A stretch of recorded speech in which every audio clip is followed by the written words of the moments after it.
Good morning, class 9. I hope you all are fine. This is computer class, and today we will start our chapter number 8. This is also the last chapter of your second term syllabus. This is very small chapter in which we have to learn about the mathematical library functions. Already I was given the introduction in the chapter operators and expression and operators. You have already learned about the mathematical function like math.pow, math.sqrt, math.abs. So these functions already you are studied and you are familiar with the mathematical library function. So this chapter is totally based on mathematical library functions. So first of all, I want to give you the introduction about this chapter, means about the math class. So actually this package java.lang is the default package. So when you will start any program in Java, this package will automatically import in your program. No need to import it separately, like you are importing java.io or java.util. No need to import it in your program before the declaration of class. When you will write any program, this Java package java.lang will it is the default package and automatically it will import in your program, in your Java program. So this is the very useful package in which it will contain the very useful classes like the math class. Math class is very useful in Java because we can do several type of calculation with the help of math class.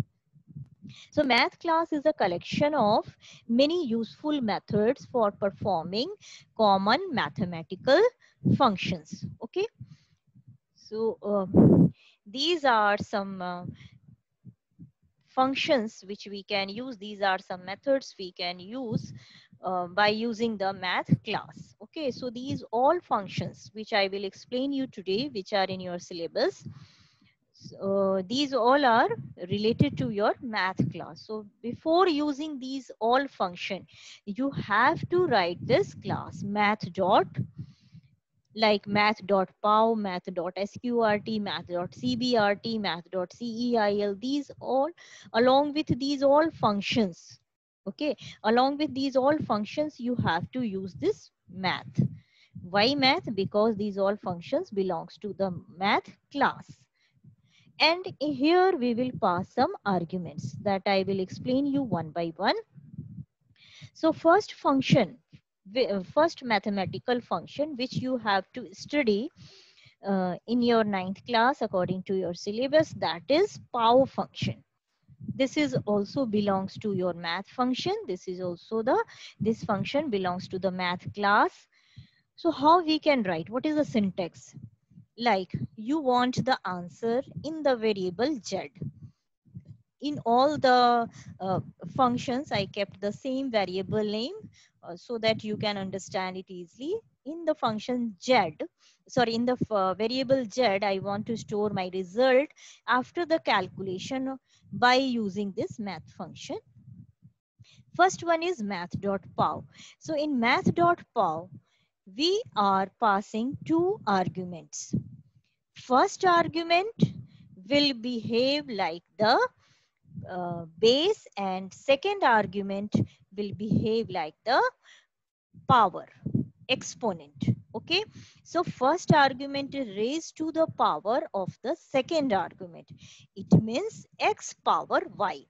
If I am writing math.pow and first argument is x, second is y, it means this function will return the value of x power y. Okay, suppose that 2 power 3. 2 power 3. So x is 2 and y is 3.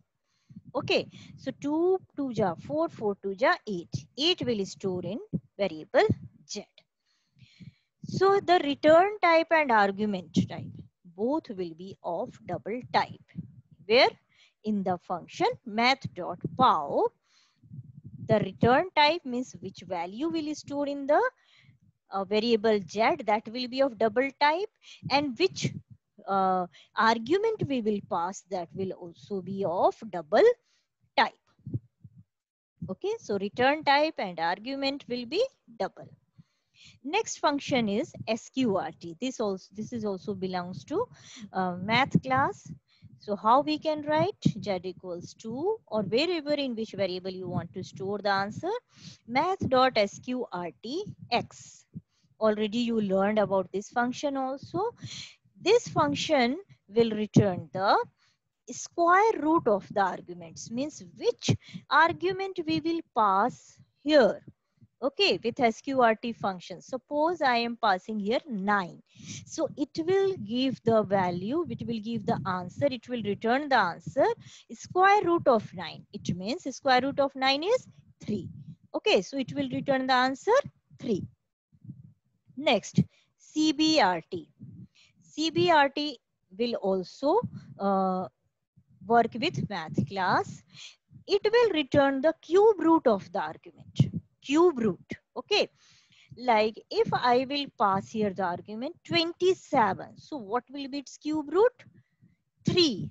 You know that 3 into 3 into 3. 3 3 ja 9, 9 3 ja 27.